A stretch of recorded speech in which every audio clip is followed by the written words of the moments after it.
السلام علیکم دوستو، کیسے ہیں آپ سب؟ میں ہوں عریج اور آپ ہیں اس وقت میرے یوٹیوب چینل عریجہ ناولز پہ۔ تو گائز، آج ہم نیکسٹ ایپیسوڈ ریڈ کرنے جا رہے ہیں، لیکن بہت غلط بات ہے، کل آپ لوگوں نے میری ڈیمانڈ پوری نہیں کی، لیکن ایپیسوڈ میں پھر بھی لے کے آئی ہوں کیونکہ آلموسٹ ڈیمانڈ میری پوری تھی۔ I am happy with you, آہو۔ اور کل کی طرح آج کی ایپیسوڈ بھی میری ڈیمانڈ کے ساتھ ہی ہے، ظاہر سی بات ہے یار۔ آپ لوگ کمنٹ کیوں نہیں کرتے ہو؟ ذرا سوچو تو صحیح، آپ لوگوں کو ایک کمنٹ کرتے ہوئے مسئلہ ہوتا ہے، اور ہم جو رائٹرز ہوتے ہیں وہ پوری ایپیسوڈ کیسے لکھتے ہیں؟ آج کی ایپیسوڈ پر مجھے بہت سارے کمنٹس چاہیے اور 1500 لائکس کل کی ایپیسوڈ پر اپنا پیار دکھانے کے لیے۔ سب سے پہلے تو لو یو اور تھینک یو سو مچ۔ تو چلیے سٹارٹ کرتے ہیں آج کی جو کہ ہماری ایپیسوڈ ہے۔ تو لیٹس سٹارٹ۔ شدت جنون، قسط نمبر 92، تحریر عریج شاہ۔ صبح اس کی آنکھ کھلی تو دامیار نے اسے اپنی پناہوں میں قید کیا ہوا تھا۔ وہ پوری طرح سے اس میں قید اس کے سینے پر سر رکھے ہوئے تھی۔ روشنی کا احساس ہوتے ہی وہ پوری طرح سے بیدار ہو گئی۔ دامیار اٹھیں، ہمیں واپس جانا ہے، ہوٹل۔ وہ اٹھ کر اس کی باہوں سے نکلتے ہوئے بولی، لیکن اس سے پہلے کہ وہ بیڈ سے اٹھتی وہ اس کے پیٹ کے گرد اپنا حصار بناتا اسے واپس اپنے قریب کر چکا تھا۔ دامیار، چھوڑے نا، ہمیں چلنا ہوگا۔ وہ اس کی نرم گرم سانسیں اپنی کمر پر محسوس کرتے ہوئے پریشانی سے بولی۔ اس وقت وہ دامیار کی شدت سہنے کی کنڈیشن میں نہیں تھی۔ ساری رات اس نے اسے لمحے کے لیے بھی سونے نہیں دیا تھا۔ وہ اسے اپنی باہوں میں قید کیے اس کی کمر کو اپنے لبوں سے مہکا رہا تھا۔ ایزا کو اپنے آگے پیچھے خطرے کی گھنٹیاں بجتی محسوس ہوئی،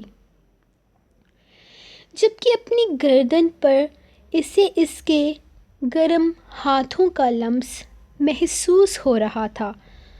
وہ اٹھ کر بیٹھتے ہوئے اس کی گردن کے پچھلے ایریا پر اپنے لب رکھتا اپنی سانسوں کی حدت اس پر نچھاور کرنے لگا۔ اس کے بوسوں کی برسات پر اسے گھبرا کر اس کی پناہوں سے نکلتی اٹھ کر دور ہوئی تھی۔ ہم نے ہوٹل جانا ہے، اٹھیں۔ ہر وقت رومانس سوچتا رہتا ہے آپ کو۔ وہ سختی سے اسے ڈانٹتی واش روم میں بند ہو چکی تھی، جبکہ اس کے لال گلال چہرے کو دیکھتے دامیار شاہ کی خمار آلود نگاہیں اب تک واش روم کے دروازے پر جمی ہوئی تھی۔ تھوڑی دیر میں وہ فریش ہو کر باہر نکلی تو بھی دامیار بیڈ پر لیٹا اسے یوں ہی دیکھ رہا تھا۔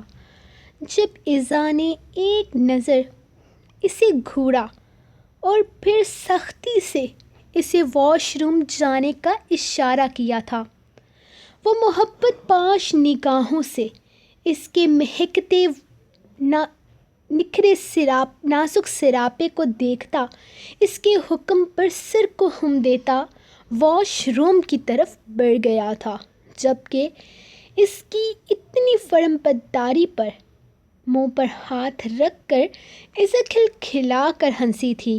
یقین نہیں آتا تھا، لیکن وہ ایک 6 فٹ سے نکلتے مجسمہ غرور کو اپنے اشاروں پر نچا رہی تھی۔ اسماعیل، مجھے تھوڑی نہ پتا تھا کہ گاڑی اس طرح سے خراب ہو جائے گی۔ آپ پلیز غصہ مت ہوں، سب کچھ ٹھیک ہو جائے گا۔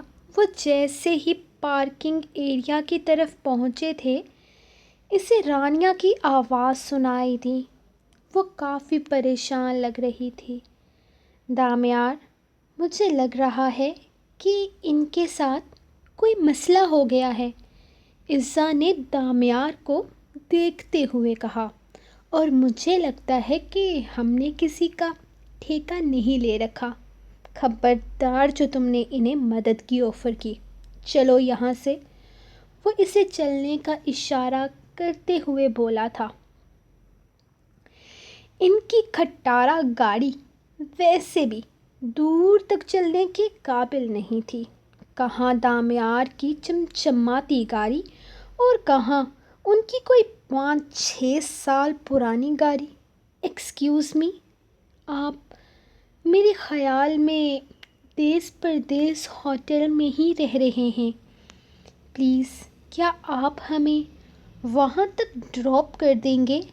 ہماری گاڑی خراب ہو گئی ہے اور میری میٹنگ ہے، وہاں مجھے لازمی اپنی میٹنگ پر پہنچنا ہے۔ وہ دامیار کی طرف دیکھتے ہوئے بولا۔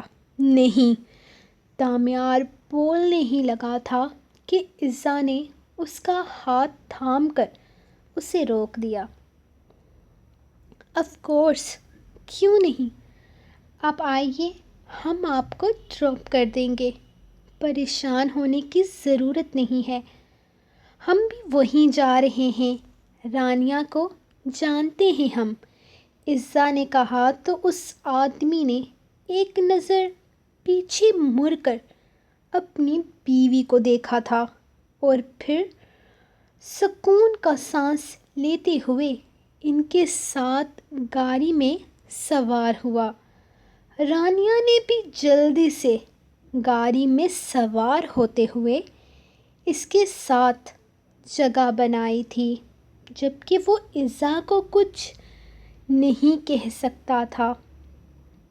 گاڑی سٹارٹ کرتے ہوئے اس نے ہوٹل کی راہ لی تھی۔ اس کا ارادہ عزا کے ساتھ اکیلے میں وقت گزارنے کا تھا، لیکن ان لوگوں کو لفٹ دینے کے چکر میں اب وہ عزا کے ساتھ اکیلے وقت نہیں گزار سکتا تھا، جس کے لیے اسے بالکل اچھا نہیں لگ رہا تھا۔ لوگوں کی مدد کرنا یا ان سب چیزوں میں انٹرسٹ دکھانا دامیار کے لیے بہت مشکل تھا، اور وہ اپنی زندگی جینے والا، اپنی خوشیوں سے مطلب رکھنے والا انسان تھا، لیکن عزا کو بخار چڑھا ہوا تھا مدد کرنے کا، جس کی وجہ سے وہ مجبور ہو گیا تھا۔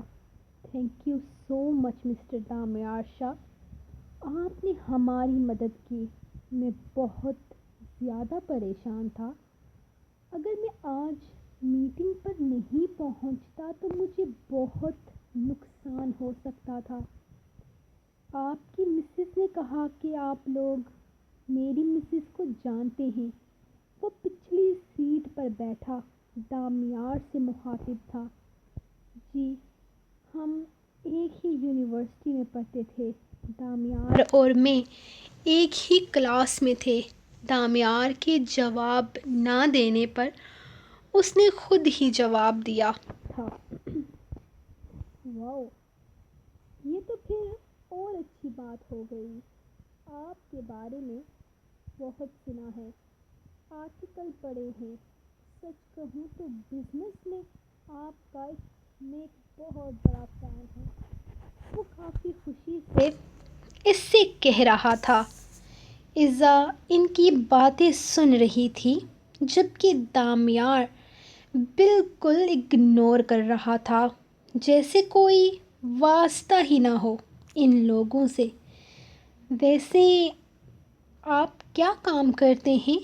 دامیار کا اس طرح سے اگنور کرنا عزا کو بہت عجیب لگ رہا تھا، اس لیے وہ خود ہی اس سے سوال کرنے لگی۔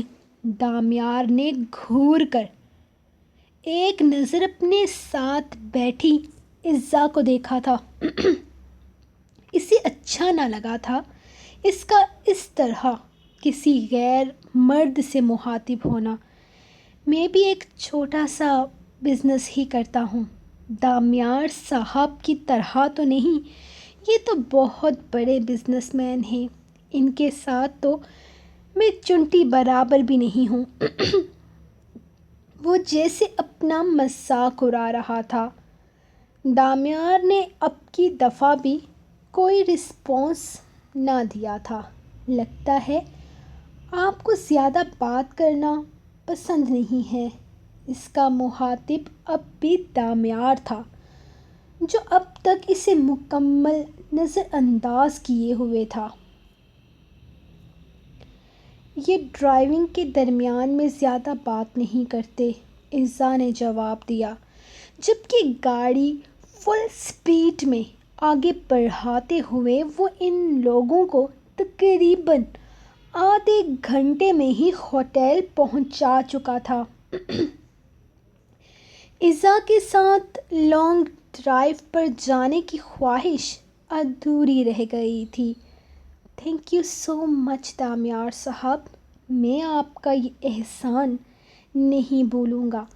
وہ گاڑی سے نکلتے ہوئے اس کا شکریہ ادا کرتا تیزی سے ہوٹل کے اندر چلا گیا تھا، جبکہ رانیہ بھی ان کی شکر گزار ہوتی اندر کی طرف قدم بڑھا گئی تھی۔ آپ کتنے روڈ ہیں، ٹھیک سے ان لوگوں کو جواب تک نہیں دے رہے تھے، بات تک نہیں کر رہے تھے آپ ان سے۔ اگر آپ نے ہیلپ کر ہی دی تھی تو کم سے کم ان کی تھوڑی سی عزت بھی کر لیتے۔ عزا ناراضگی سے اسے دیکھتے ہوئے بولی تھی۔ مجھے اچھا نہیں لگا عزا ان لوگوں کا ہمارے ساتھ آنا۔ ہم اپنے ہنی مون ٹور انجوائے کرنے کے لیے آئے ہیں، کسی کی مدد کرنے کے لیے نہیں۔ اور خبردار جو آئندہ تم نے کسی کو بھی اس طرح کی آفر کی، بہت برا لگتا ہے مجھے اس طرح کا ہمارے بیچ کسی اور کا انٹرفیئرنس۔ سارا موڈ خراب ہو گیا ان کی وجہ سے۔ میں تمہیں اپنے ساتھ لانگ ڈرائیو پر لے کر جانا چاہتا تھا، کسی اچھے سے مقام پر لے کر جانا چاہتا تھا، لیکن ان لوگوں کی وجہ سے۔ کیا ہو گیا ہے دامیار، میں آپ کے ساتھ ہوں نا، آپ جہاں کہیں گے میں آپ کے ساتھ چلوں گی۔ کسی کی مدد کرنے میں ایسی بھی کوئی برائی نہیں ہے۔ ہم شام کو لانگ ڈرائیو پر چلیں گے، پکا پرومس۔ اب موڈ ٹھیک کریں اپنا۔ وہ اس کا چہرہ اپنے ہاتھوں میں تھامتے ہوئے اچانک بولی تو دامیار کے لب جیسے ایک دوسرے میں پیوست ہو گئے تھے۔ چلیں اب اچھے بچوں کی طرح چلتے ہیں، بلکہ نہیں، آپ نے مجھ سے وعدہ کیا تھا نیا فون دلوانے کا، چلیں پہلے مجھے نیا فون دلائیں۔ وہ اسے دیکھتے ہوئے بولی تو اس کی فرمائش پر اچانک ہی دامیار کا موڈ ٹھیک ہو گیا تھا۔ آؤ میں تمہیں اچھا سا موبائل فون دلواتا ہوں۔ وہ گاڑی دوبارہ سٹارٹ کرتے ہوئے مسکرایا تھا، جبکہ اس کی مسکراہٹ پر وہ پرسکون ہو گئی تھی۔ دامیار کا انداز اسے فی الحال سمجھ نہیں آ رہا تھا، وہ کبھی کچھ تھا تو کبھی کچھ تھا۔ اس نے اپنا سم کارڈ اپنے نئے فون میں ڈالا تھا۔ وہ کافی خوش لگ رہی تھی۔ دامیار نے اسے اپنی پسند کا فون لے کر دیا تھا، جس پہ وہ اپنی مرضی کے مطابق تصویریں بنا سکتی تھی۔ یہ فون تو بہت اچھا ہے دامیار، تھینک یو، وہ خوش ہوتے ہوئے اسے دیکھ کر بولی تھی، جبکہ دامیار اس کے معصومانہ انداز پر مسکراتے ہوئے اس کے تھینک یو کو قبول کر چکا تھا۔ اب میں اس میں بہت ساری اچھی پیاری پیاری تصویریں بناؤں گی۔ وہ فون کو الٹاتے پلٹاتے ہوئے دیکھ رہی تھی۔ اپنا نمبر سیو کرے نا، فون اس کے حوالے کرتے ہوئے وہ بولی تو دامیار نے اس کے ہاتھ سے فون پکڑتے ہوئے اس میں اپنا نمبر سیو کیا تھا۔ وہ اپنا فون بھی کل رات کو ہی لے کر آیا تھا اور ساتھ ہی ساتھ ایزا کے لیے اپنی جیسا فون لے کر آیا تھا جیسا ایزا کو پسند تھا۔ اس کی مرضی کے عین مطابق وہ فون لے کر اب بہت خوش ہو رہی تھی۔ جب فون واپس لیتے ہوئے وہ اس میں اپنے بھائیوں کے نمبرز سیو کرنے لگی، عجیب سی جلن دامیار کے اندر تک سرایت کر گئی تھی۔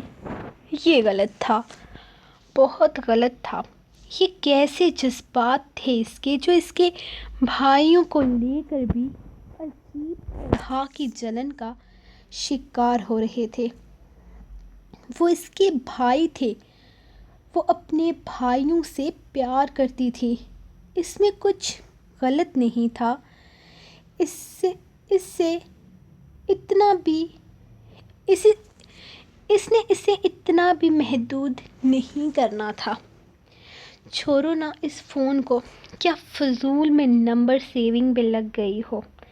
ادھر کرو، میں وہ پرانے والے فون سے ڈیٹا ٹرانسفر کرتا ہوں تمہارے فون میں، تمہاری ساری تصویریں۔ وہ فون اس کے ہاتھ سے لیتے ہوئے پرانی ٹوٹی ہوئی سکرین والے فون سے ڈیٹا اس کے فون میں ٹرانسفر کرنے لگا تھا۔ ساری تصویریں اس کی سکرین پر روشن ہونے لگی، جو اب اور بھی زیادہ پیاری لگ رہی تھی۔ دیکھا، میں نے کہا تھا نا، تمہاری ایک بھی تصویر ضائع نہیں ہوگی۔ وہ اس کے چہرے کی معصومانہ مسکراہٹ کو نگاہیں بھر کر دیکھتے ہوئے محبت پاش لہجے میں بولا تھا۔ مجھے آپ پر پورا یقین تھا دامیار۔ وہ اس کے کندھے پر ہلکا سا ہاتھ سے تھپ تھپاتے ہوئے بولی تو وہ ہنسا تھا۔ ابھی صبح تک تو وہ اسے دھمکی دے رہی تھی کہ اگر اس کی کوئی بھی تصویر ضائع ہوئی تو وہ اسے بخشنے والی نہیں ہے، اور اب وہ یہ کہہ رہی تھی کہ اسے اس پر یقین ہے۔ تمہارے یقین کا گراف بہت اوپر نیچے ہوتا رہتا ہے ایزا۔ یہ نہ ہو کہ جب یقین کرنے والا معاملہ آئے تو تم چہرہ پھیر جاؤ۔ وہ اس کی آنکھوں میں دیکھتے ہوئے بالکل سیریس انداز میں بول رہا تھا۔ جی نہیں، مجھے آپ پر پورا یقین ہے، ڈونٹ وری، وہ مسکراتے ہوئے بولی تھی۔ دامیار حیران تھا، وہ کتنا بدل گئی تھی۔ اب لگ رہا تھا کہ سچ میں اس نے اسے موقع دیا تھا سنبھلنے کا، بدلنے کا، اور وہ بدل جائے گا، کیونکہ اسے اس کی ایزا ہمیشہ کے لیے چاہیے تھی۔ ایزا کو کھو دینے کا مطلب تھا خود کو کھو دینا، زندگی کو کھو دینا، سانسیں لینا بھول جانا۔ آئی لو یو ایزا۔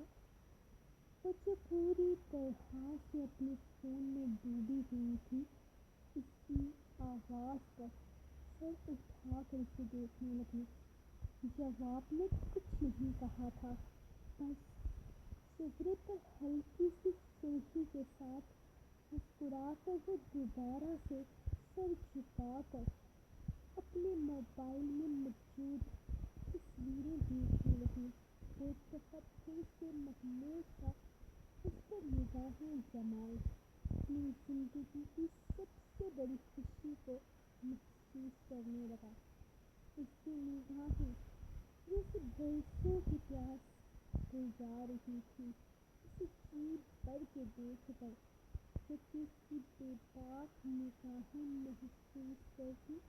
رضا نے ایک نظر اسے دیکھا تھا، اس کی نگاہوں کی تپش محسوس کرتی وہ اس کی طرف متوجہ ہوئی تھی۔ یہ احساس دامیار شاہ کو جیسے دوہری زندگی دے گیا تھا، جبکہ اس کی نگاہوں کی نرمی تیزی پر اس کی کانوں کی نو سرخ ہونے لگی تھی۔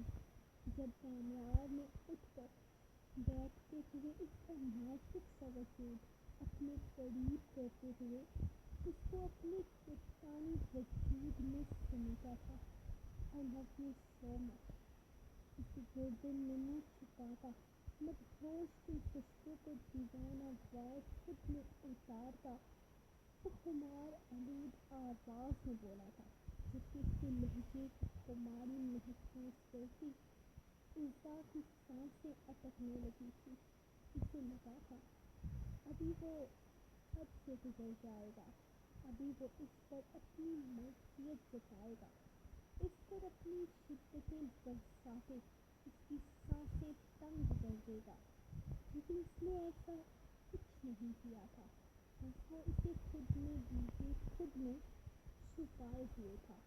اتنی ہی دیر وہ یوں ہی اسے خود سے لگائے بیٹھا رہا تھا، جبکہ عزا اس کی باہوں میں بس اسے محسوس کرتی رہ گئی۔ اس کی دھڑکنیں کے ساتھ دھڑک رہی تھی، لیکن نہ جانے کیوں دامیار کی دھڑکنوں کی رفتار بہت تیز تھی۔ ایک بوچھال سا آیا ہوا تھا۔ دامیار، یہ آپ کا دل کیوں اتنا تیز دھڑک رہا ہے؟ وہ اس کے سینے پہ ہاتھ رکھتے ہوئے سوال کرنے لگی۔ اس کے نازک ہاتھ کا لمس اپنی دھڑکنوں پر محسوس کرتے وہ مسکرایا تھا۔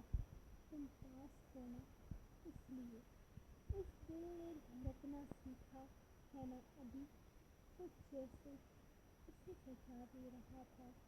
عزا نے کوئی جواب نہ دیا، اس کا جواب بھی عجیب تھا، وہ کچھ سمجھ بھی نہیں پائی۔ چلے پھر آہٹ کرتے ہی کہیں، اس کے جذبات کی آگ سے گھبراتے ہوئے وہ دور ہوتے ہوئے بولی، کہاں؟ دامیار نے مختصراً پوچھا، لانگ ڈرائیو؟ فوراً کہا، اوکے چلو ڈنر بھی باہر سے ہی کر لیں گے۔ دامیار اٹھتے ہوئے بولا تھا، جبکہ وہ بھی سر ہلا کے اٹھی تھی۔ لیکن دامیار، موسم خراب ہو رہا ہے، مجھے لگ رہا ہے کہ بارش ہونے والی ہے۔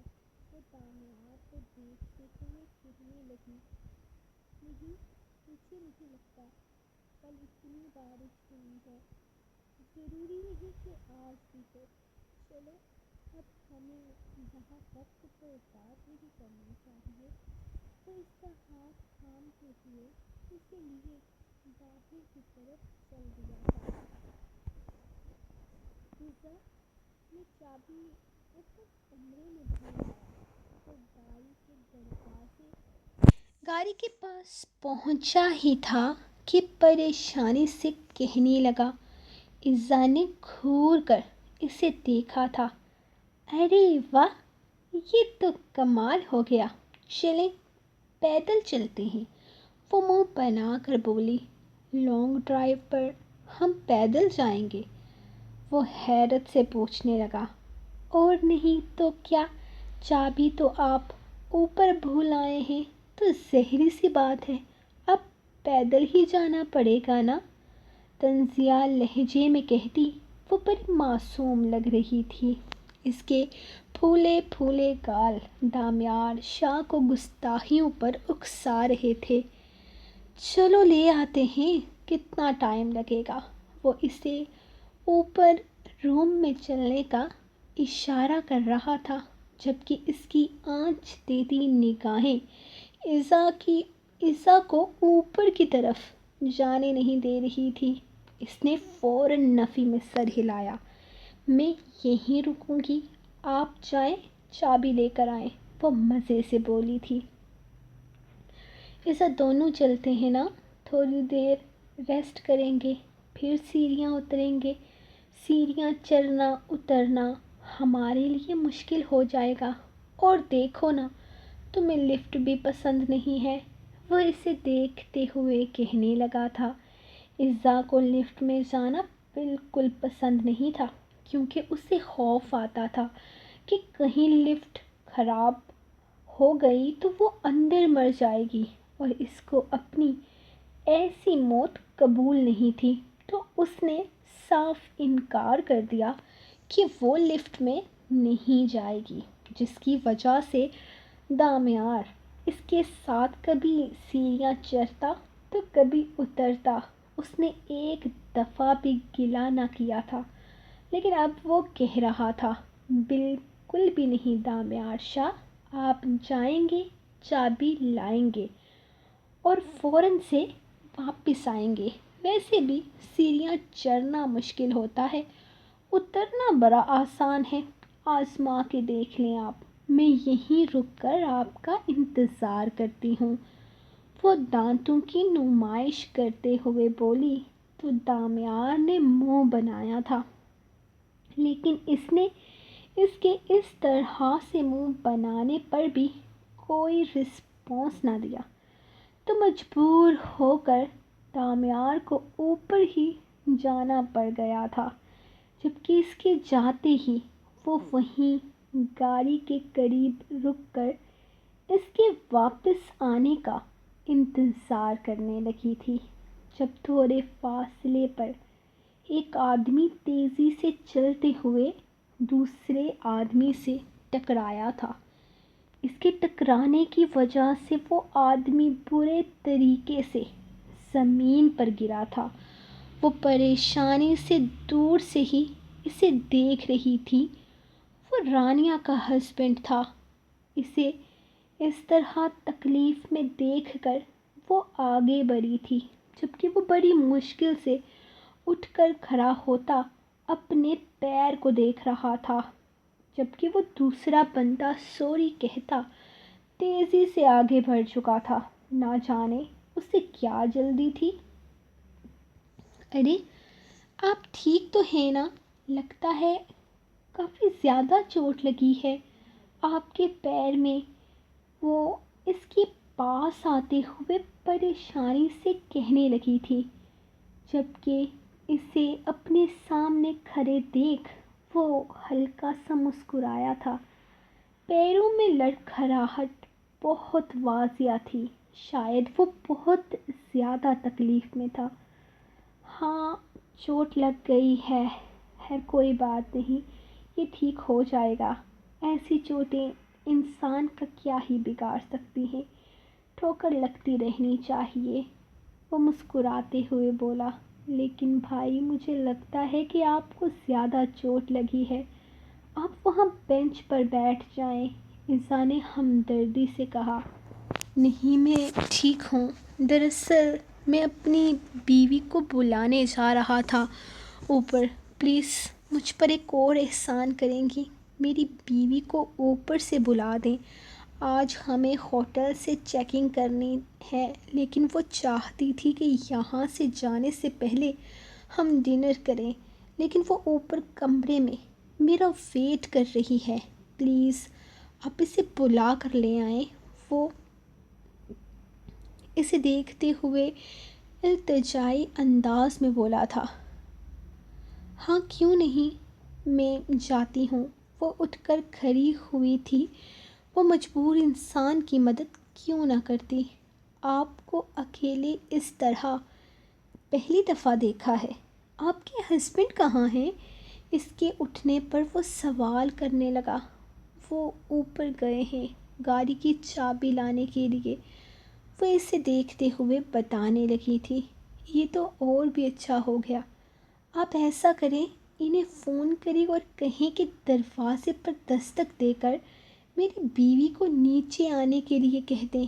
آپ کو اوپر جانے کی بھلا کیا ضرورت ہے، آپ کا اور ہمارا کمرہ بالکل ایک ساتھ ہے۔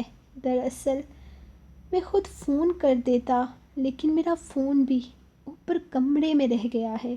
اس آدمی نے اسے دیکھتے ہوئے کہا، ارے ہاں، یہ تو اور بھی اچھا ہو جائے گا۔ وہ اس کے آئیڈیا پر خوش ہوتے ہوئے دامیار کا نمبر ملانے لگی تھی، جو پہلے ہی رنگ پر ریسیو کر لیا گیا تھا۔ ایزو جانو، میں بس 2 منٹ میں آیا، چابی لے چکا ہوں، دروازے کو لاک لگا دیا ہے۔ وہ فون پر جلدی جلدی اسے بتا رہا تھا، دامیار ہمارے کمرے کے بالکل ساتھ وہ کمرہ نمبر 107 ہے نا، وہاں پر دستک دیں اور رانیہ وہاں اندر ہوں گی۔ انہیں کہیں کہ نیچے ان کے ہسبینڈ ان کا انتظار کر رہے ہیں۔ ایزو میری جان، ہم کسی کے نوکر نہیں لگے ہوئے۔ آئی میری بات سمجھ میں؟ اس کا شوہر نیچے انتظار کیوں کر رہا ہے؟ خود آ کر اپنی بیوی کو لے جائے۔ وہ سختی سے کہتا سیڑھیوں کی طرف آیا تھا، جتنا کہا ہے اتنا کریں، زیادہ ڈرامے کرنے کی ضرورت نہیں ہے، ورنہ میں اوپر آ گئی نا تو اچھا نہیں ہوگا۔ وہ دھمکانے والے لہجے میں بولی تو دامیار کے لبوں پر گہری مسکراہٹ ابھری تھی۔ تو میں روم میں انتظار کروں؟ سوالیہ انداز میں بولا، اور اب کی دفعہ قدم راہداری میں کمرہ نمبر 107 کی طرف بڑھائے تھے۔ جی نہیں، رانیہ کو بول کر جلدی سے نیچے آئیں، بھوک لگی ہے مجھے، وہ ناراضگی سے بولی تو دامیار نے دروازے پر دستک دی تھی، جبکہ وہ مسکرا کر فون بند کرتے ہوئے واپس اسماعیل کے پاس جا رہی تھی، جو بہت تکلیف میں تھا۔ اس نے 2 دفعہ دروازے پر دستک دی تھی، لیکن اندر سے جواب ندارد۔ اس نے اب کی دفعہ دستک دیتے ہوئے نام سے بھی اسے پکارا تھا، لیکن اسے احساس ہوا کہ دروازہ کھلا ہوا ہے۔ آہستہ سے دروازے کے ہینڈل پر ہاتھ رکھتا وہ دروازے کو پورا کھول کر اندر دیکھنے لگا تھا۔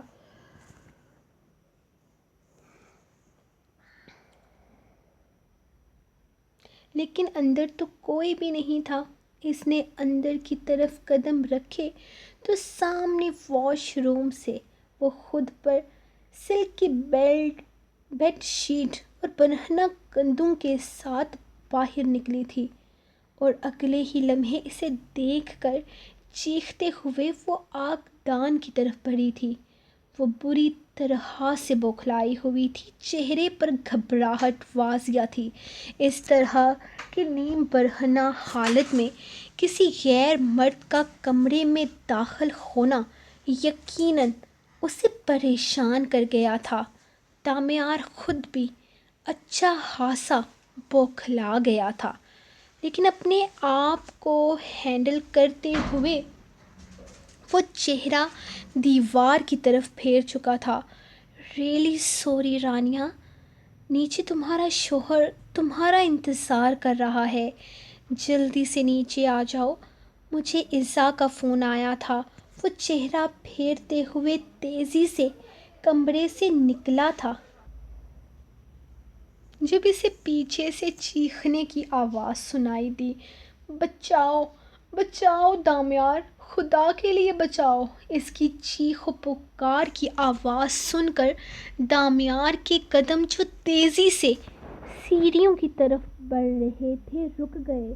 وہ پریشانی سے قدم واپس رانیہ کے کمرے کی طرف بڑھانے لگا تھا۔ وہ تیزی سے واپس کمرے کی طرف آیا تھا، جہاں پر رانیہ کے بدن سے لپٹے ہوئے کپڑے کو آگ بری طرح سے اپنی لپیٹ میں لے چکی تھی۔ بچاؤ، بچاؤ مجھے، وہ اپنے جسم سے اس کپڑے کو الگ کرنے کی کوشش کر رہی تھی، لیکن سلک کی وہ چادر جو اس کے گرد لپٹی ہوئی تھی اس کی جلد کو جھلسانے لگی تھی۔ وہ اس کے جسم سے الگ ہونے کے بجائے مزید اس کے ساتھ چپکے جا رہی تھی۔ دامیار کو اس مصیبت میں دیکھ کر وہ خود کو روک نہیں سکا تھا۔ وہ تیزی سے آگے بڑھا تھا اور اس چادر کو ایک جھٹکے میں کھینچ کر اس نے آگ دان میں دے پھینکا تھا۔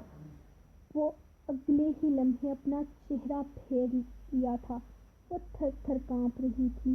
موت کو اتنے قریب سے دیکھ کر اس کی حالت قابل ترس تھی۔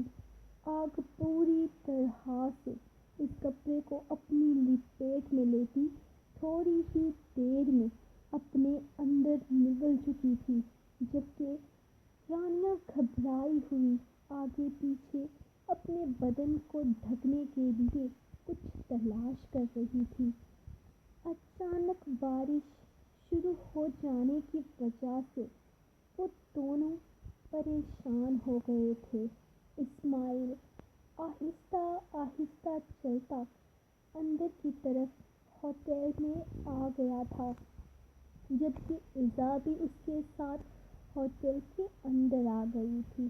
اتنی دیر لگا دی دامیار میں آنے میں، اتنی تیز بارش شروع ہو گئی، اب تو ہم کہیں جا ہی نہیں سکیں گے۔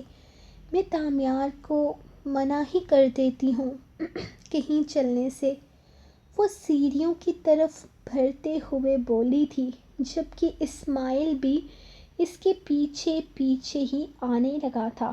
یقیناً اب اتنی زیادہ تیز بارش میں وہ لوگ بھی کہیں جانے کی کنڈیشن میں نہیں تھے۔ آپ دونوں کی لو میرج ہے؟ وہ اوپر کی طرف چلتے ہوئے اس سے سوال کرنے لگا۔ ایزا نے مسکرا کر ہاں میں سر ہلایا تھا۔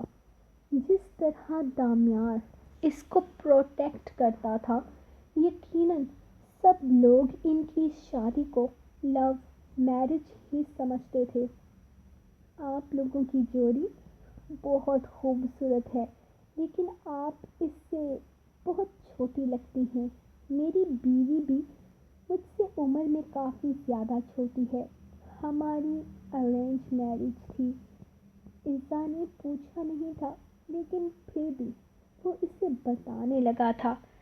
کافی دیر نہیں لگا دی رانیہ اور دامیار صاحب نے، اب تک تو انہیں آ جانا چاہیے تھا۔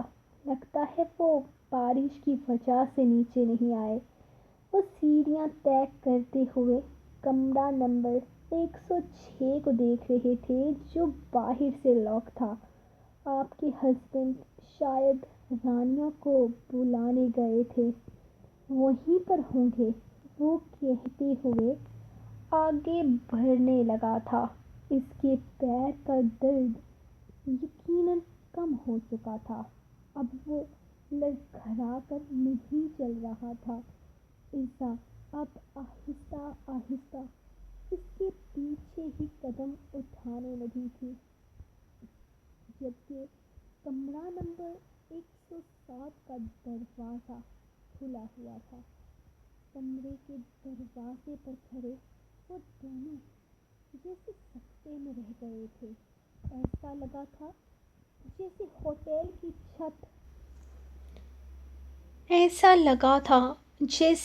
ہوٹل کی چھت ان کے سروں پر آ گری ہو۔ بے یقینی تھی۔ ان دونوں کی آنکھیں تحیر زدہ تھیں۔ ایزا کی آنکھوں کے سامنے پیچھے کی طرف وہ بالکل برہنہ حالت میں کھڑی تھی۔ اس کے جسم پر کوئی کپڑا موجود نہ تھا، جبکہ کچھ فاصلے پر کھڑا دامیار شاہ اسے دیکھ رہا تھا۔ اس کی آنکھوں میں خوف تھا، ڈر تھا، شاید پکڑے جانے کا ڈر، جبکہ اس کے ساتھ کھڑا اسماعیل خان زادہ چہرے پر استہزائیہ مسکراہٹ لیے کمرے کے اندر قدم رکھ چکا تھا۔ اپنے ہاتھوں کو بلند کرتے ہوئے اس نے تالی بجائی تھی۔ انداز ایسا ہی تھا جیسے کسی کو گناہ کرتے ہوئے پکڑ لیا ہو، اور وہ گناہ ہی تو تھا۔ ایک عورت کے پاس انتہائی پاس کھڑے جس کے جسم پر ایک کپڑا بھی موجود نہ تھا، وہ اس کی جانب دیکھ رہا تھا۔ آگے کھڑے آدمی سے تو اسے کوئی مطلب نہیں تھا، وہ تو بس پیچھے کھڑی اس معصوم سی لڑکی کی سنہری آنکھوں میں اپنے لیے نفرت نہیں دیکھ سکتا تھا۔ اس کے لب ہلکے سے واہ ہوئے تھے، اس کی آواز اس تک نہ پہنچی تھی، بس وہ بے آواز اسے دیکھ رہا تھا، جبکہ آنکھوں میں ابھرتا خوف مزید پھیل رہا تھا۔ جب اسماعیل اس کے سامنے آ رکا تھا، اپنی بیوی پر کپڑا ڈالنے کی یا پھر سچویشن کو سمجھنے کی اس نے کوشش ہی نہیں کی تھی۔ وہ تو دامیار شاہ کو دیکھ رہا تھا، جو نگاہیں رانیہ کے وجود سے پھیرے اپنے سامنے کھڑے اسماعیل خان زادہ سے پیچھے کی طرف نظر آتی اس لڑکی کو دیکھ رہا تھا، جس کی آنکھوں میں اب بے یقینی دیکھ کر اسے 100 دفعہ موت آنی تھی۔ تو اب سمجھ میں آیا دامیار شاہ، آپ کو نیچے آنے میں اتنا وقت کیسے لگ گیا؟ میری بیوی کے ساتھ اپنا وقت رنگین کر رہے تھے آپ۔ اگر ہم لوگ اوپر نہ آتے تو یقیناً یہ میٹنگ اور لمبی ہونے والی تھی۔ لگتا تو ایسے ہے جیسے یہ میٹنگ شروع ہوئے ابھی زیادہ وقت نہیں ہوا۔ آپ لوگوں کو اور وقت چاہیے ہوگا دامیار شاہ، کیونکہ آپ کے بدن پر تو ابھی کپڑے موجود ہیں۔ ارے فکر مت کیجیے، ہم چلے جاتے ہیں، آپ اپنا شغل جاری رکھیں۔ اسماعیل، مجھے لگا آپ اندر آ رہے ہو۔ چٹاخ چٹاخ! گھٹیا ذلیل عورت، منہ بند کر! اپنے عاشق کے ساتھ رنگ رلیاں مناتے ہوئے پکڑی گئی ہے اور بکواس کر رہی ہے۔ وہ بے حد غصے سے دہاڑتا ہوا اس پر تھپڑوں کی بوچھار کر چکا تھا۔ رانیہ اپنے جلدے گالوں پر ہاتھ رکھے وہیں بیٹھتی تڑپ تڑپ کر رونے لگی۔ اسماعیل، یقین کرو، میں نے جو بیڈ شیٹ اور رکھی تھی اس پر آنکھ چپ کر بے غیرت عورت، ایک لفظ مت بولنا۔ اگر تو سچی ہوتی تو اس طرح یوں بے لباس ہو کر اس آدمی کے سامنے نہ کھڑی ہوتی۔ وہ سچ بول رہی۔ دامیار نے کچھ بولنا چاہا تھا جب اسماعیل نے اس کی طرف بڑھتے ہوئے اس کے گریبان کو پکڑ لیا تھا۔ خبردار، جو تو نے ایک لفظ بھی کہا۔ بہت پیسہ ہے نا تیرے پاس، بہت دولت ہے، بتا کیا تیری دولت میری عزت واپس کر سکتی ہے؟ وہ اس کا گریبان پکڑے سوال کر رہا تھا، جبکہ اس کے کسی بھی سوال کا جواب دینے کی بجائے وہ تو اس کو دیکھ رہا تھا، جو خاموشی سے اپنی معصوم آنکھوں میں آنسوؤں کا سمندر لیے کبھی دامیار کی جانب تو کبھی رانیہ کی جانب دیکھ رہی تھی، اور پھر جیسے ہر چیز اس کی برداشت سے باہر ہو گئی، وہ اگلے ہی لمحے الٹے قدموں وہاں سے باہر بھاگ نکلی تھی، جبکہ دامیار ایک جھٹکے سے اسماعیل کو پیچھے کی طرف دھکا دیتا تیزی سے اس کے پیچھے بھاگا تھا۔ سو گائز، یہ تھی آپ لوگوں کی آج کی ایپیسوڈ۔ تو یہ ایپیسوڈ آپ کو کیسی لگی؟ یہ جو لاسٹ والا سین ہے یہ میں اسنیک میں دے چکی تھی، اس لیے آج کی ایپیسوڈ میں نے تھوڑی سی لمبی کر دی تھی تاکہ آپ یہ نہ کہیں کہ یہ سین تو ہم نے پڑھ لیا ہے۔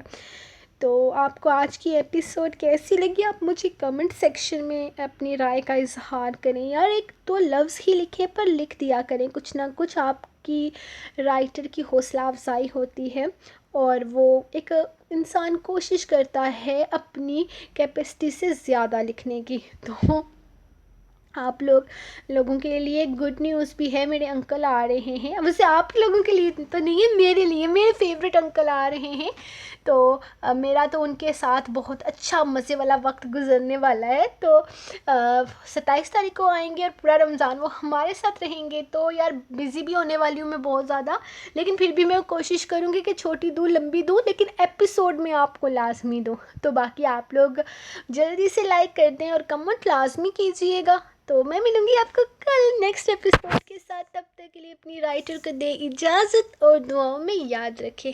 اللہ حافظ.